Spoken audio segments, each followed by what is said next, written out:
Y precisamente para ampliarnos sobre esta temática nos acompaña esta mañana en el estudio la doctora Adriana Angarita, CEO de Zenka Lab y presidenta de Inkid Feed Latam, a quien le damos la más cordial bienvenida. Gracias por acompañarnos. Muchísimas gracias por invitarme. Muchísimas gracias por estar aquí. Bueno, tenemos que hablar de este tema que en realidad, pues, varios seres humanos estamos preocupados, algunos, pero otros también creo que de alguna manera lo vemos como el mejor aliado, que es la parte de la inteligencia artificial, en la parte del recurso humano también como una facilidad o un apoyo, ¿verdad? Porque en algún punto hay que readaptarse con estos cambios tecnológicos. Así es. Yo creo que hay un tema muy importante y hay que entender en este espacio de la inteligencia artificial que pareciera que es un tema tecnológico, lo que empezamos a tener, es un tema de cómo abordamos lo que siempre hemos hecho. Algo que nos ha costado mucho, por ejemplo, en esta época de la era de la información, que son los últimos años que hemos vivido, es cómo hago para manejar tanta información. Hay mucha información y sobre todo no estoy tan seguro cuál es correcta, cuál es no. Y es uno de los desafíos que tenemos hoy en día. Casi que no alcanzamos a leer todo lo que hay para poder formar criterio propio. Uno de los temas que la inteligencia artificial va a traer es que va a reemplazar los temas que nosotros no nos agregan valor, donde tú realmente puedes automatizarlo.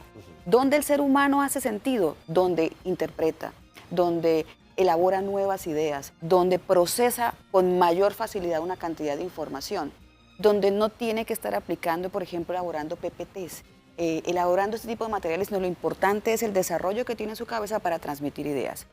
Esto quiere decir que poco a poco la tecnología va a estar readaptando los trabajos. Creo que hay mucha crisis, mucha preocupación cuando decimos el 60% va a desaparecer. ¿Cómo se traduce eso en mi día a día? ¿Cómo se traduce eso en lo que yo hago todos los días? Y sobre todo en educación, que es un ámbito muy importante. Lo que realmente hay que entender es que lo que sea que yo hago operativamente, inclusive yo diría algo, esos momentos que me aburren, aquellas cosas que yo qué pereza tener que hacer este poco de cosas, ese tipo de elementos son los que la inteligencia artificial va a reemplazar, porque no generan ningún tipo de analítica, no hay pensamiento humano y se vuelve una herramienta que te ayuda con aquello que no agrega valor. Ahí está el secreto de encontrar el nuevo rol. Ahora, con su experticia en el tema de universidades, en la parte de la docencia también se vuelve un reto, porque podría convertirse en una herramienta cómoda para los estudiantes, de decir, bueno, esta tarea la busco en IA, la coloco y se acabó. Entonces cumple el estudiante, el docente ve y dice si está bien y no pasa nada. Pero la idea no es esa, la idea es que también el docente esté bien formado y no solo sea, sí, tiene el número de características, lo que se pidió, sino hacer esa interacción y solo utilizar la IA como una herramienta, no un cumplimiento. Total, yo te diría que la industria que más tiene que cambiar es la educación, Sí. de todas las que vienen. Hemos venido haciendo lo mismo por mucho tiempo y hemos entendido que es la forma como funciona. Y ahí hay una crisis importante porque cuando yo hago algo que estoy segura que funciona, ¿por qué lo voy a cambiar? Entonces, romper ese paradigma en quienes toman decisiones en educación superior es un desafío en el que estamos trabajando ya hace algunos elementos, por eso nace Inkind, un poco esto hay que abrirlo y hay que discutirlo y sobre todo, ¿qué es lo que cambia? ¿Cómo cambia? Estamos de acuerdo en el qué, pero ¿cómo lo hago yo en mi día a día? Insisto, ahí es donde yo me enfrento a esas pequeñas decisiones que me hacen diferente. ¿Qué ocurre con la labor docente? El docente no solamente tiene que ahora entender que su proceso evaluativo cambió radicalmente. No tiene ningún sentido, es como cuando llegó la calculadora, un ejemplo sencillo, que yo le pedí a los estudiantes en el examen, entrégueme cuánto es 4×7, cuando yo sé que el chico lo va a hacer en la calculadora, ¿y por qué no la puede usar si es una herramienta que se usa en el ámbito laboral? Entonces tengo que reevaluar qué es lo que yo quiero que ese chico aprenda. Nace desde las competencias que yo decido que tengan, y ahí viene una integración trascendental con el sector productivo, que tradicionalmente también es lo que más nos ha costado. No ha habido mucha conversación. Esta época es una época para redefinir nuestra sociedad. Y la educación también tiene un componente muy importante, la ética. Pero no la ética del uso de la inteligencia artificial. El repensar nuevos espacios que socialmente van a ser, por ejemplo, un prompt. Si yo copio el resultado del prompt, ¿está mal hecho? Pero el prompt nace de mí. Es una producción mía. Yo diseñé el prompt y el resultado es mío. ¿Por qué no lo puedo copiar? Este tipo de discusiones éticas son las que tienen que empezarse a dar en nuestra sociedad y son las universidades los centros neutrales para darlas, los espacios de pensamiento. Hay que recuperar en la universidad ese punto de encuentro con el entendimiento de la competencia que se requiere en el mercado, que va cambiando muy rápido también, pero sobre todo de lo que trasciende al uso de una herramienta. La evaluación cambia naturalmente. Estas habilidades blandas que tanto hemos hablado son muy importantes en este momento y se vuelven habilidades también de cooperación, de discernimiento. Hoy en día la inteligencia artificial no te deja a ti saber si una foto es real o no, te toca mirarla con calma para asegurarte que sí es. Eso es discernimiento, eso tenemos que empezar a generarlo. Y es allí donde el profesor tiene que entender el para qué de la formación y entonces evaluarlo para saber que lo logró. Y un tema que siempre hemos hablado en educación y hoy se vuelve más importante que nunca es que aquí se acabó el docente que lo sabe. En este momento el mismo docente tiene que sentarse como un igual para traducir que esto que está pasando en el aula de clase hoy, mañana ya no sirve. Y tengo que aceptarlo, vivir con ello e invitar al estudiante a que continúe su proceso independiente a mí. El estudiante tiene que entender que no necesita al docente. No lo debe necesitar porque una de las competencias más importantes es enseñarle al aprendizaje continuo y autónomo. Si no, ese estudiante va a fracasar en ese nuevo mundo. Entonces, fíjate que es una reconfiguración completa. Estamos trabajando con universidades en toda Latinoamérica, inclusive en el diseño de nuevos planes de estudio, porque las profesiones cambian. Exactamente. Ese es el otro tema también, ¿verdad? Muchísimo. Ya no sales periodistas como antes, como te enseñaron a trabajar de pronto con un medio físico y con una información. Ahora es diferente. Y en los conceptos que no cambian, tienes que utilizar las nuevas herramientas. Entonces el diseño, el plan de estudios, la configuración, todo lo que es el producto del portafolio de las universidades cambia radicalmente.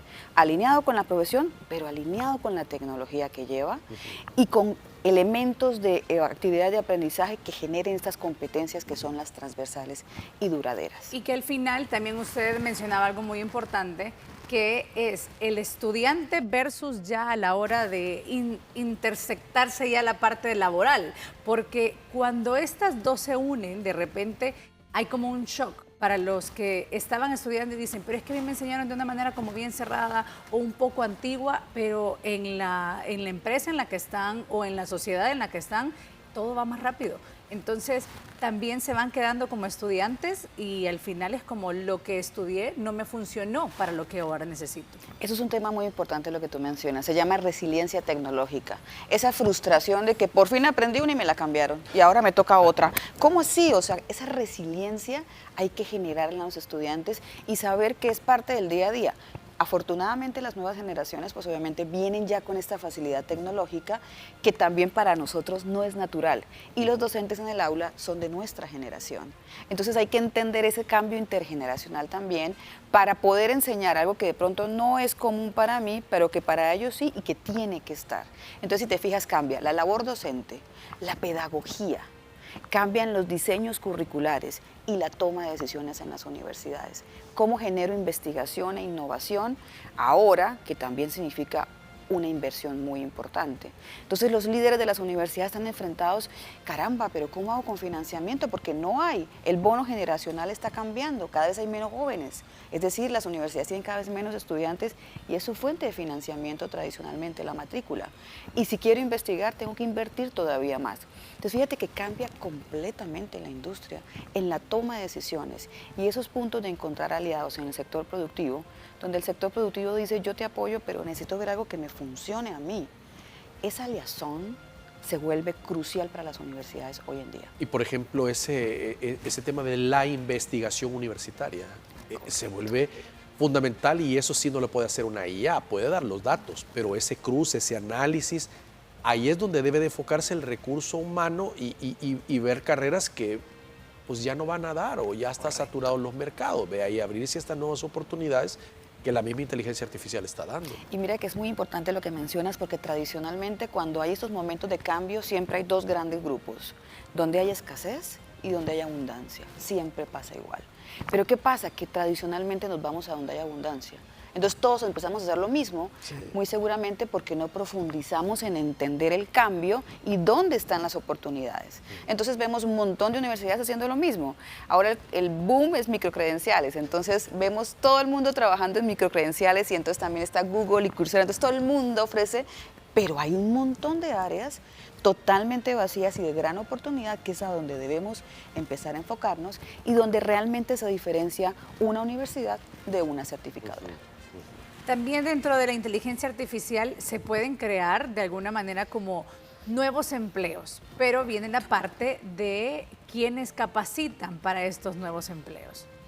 ¿Cómo se hace en ese momento? Ese es un tema muy interesante y yo creo que ahí es el vacío que estamos hablando. Las universidades tienen que volverse puntos de escucha de la sociedad.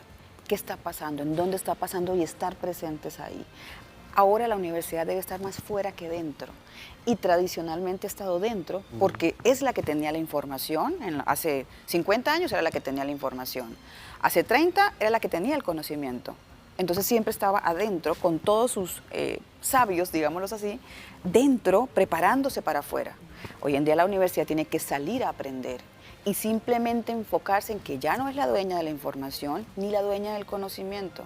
Ahora lo que es una orientadora de todo eso para formar a alguien que logre insertarse allí.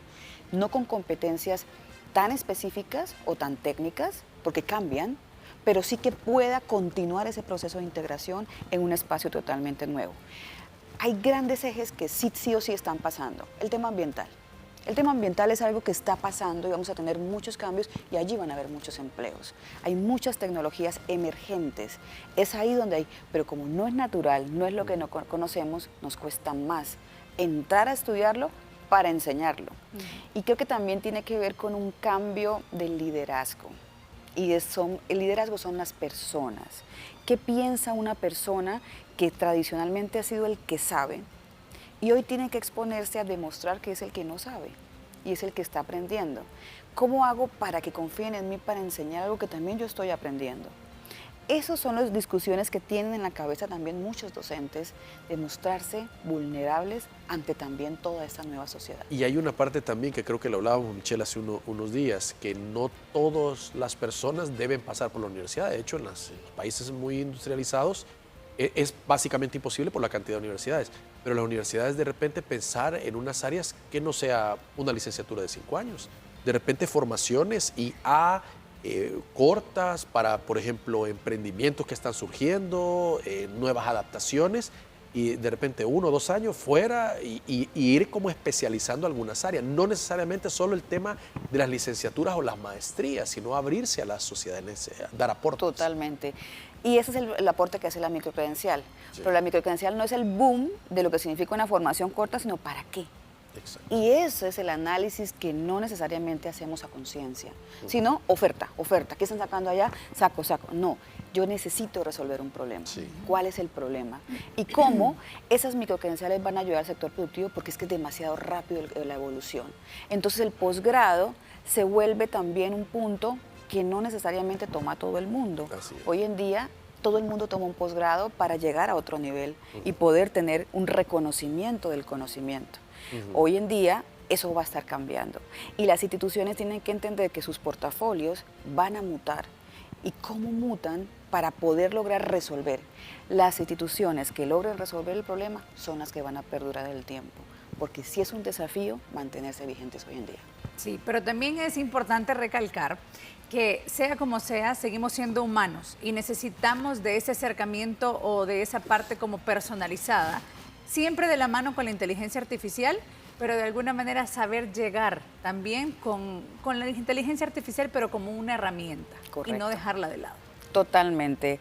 Es un riesgo que mencionabas también al inicio, que el estudiante se vuelva perezoso, y es un riesgo muy grande. Porque como tú estás conversando con alguien inteligente que trabaja por ti, es natural que tú digas, ¿sabes qué? Él lo hace bien. Y ya yo lo pedí, el prom es mío, ya yo lo pedí, sácalo y resuélvelo. Y tal cual lo tengo, lo entrego. Ahí está el discernimiento, porque la inteligencia artificial se equivoca mucho. Cada vez se va a equivocar menos, sí. También es un hecho, y es el desafío que tenemos que tener. Y ahí viene el docente. ¿Cómo le enseño a que interactúe con la inteligencia artificial? Porque yo sé hacerlo, sé qué es lo que necesito que él aprenda, y le facilito las herramientas para que lo haga. Cuando veo que hay algo que no es, porque se nota cuando alguien te copia y te pega sin analizar, tiene que ver con ¿qué le pregunté? Porque si le pregunto lo que me puede tirar la inteligencia artificial, entonces el problema fue lo que le pregunté. Y cuando me doy cuenta con esto y contra lo que él me entregó, hacer esa reflexión, donde el estudiante sienta que agrega valor y no que está cometiendo un crimen. Bien. Perfecto, la Doctora, verdad es que un tema bastante amplio. Sí. Queremos agradecerle que nos haya acompañado. Hemos aprendido mucho esta mañana. A ustedes muchísimas gracias, es un placer estar aquí. Tenemos más en TCS Noticias.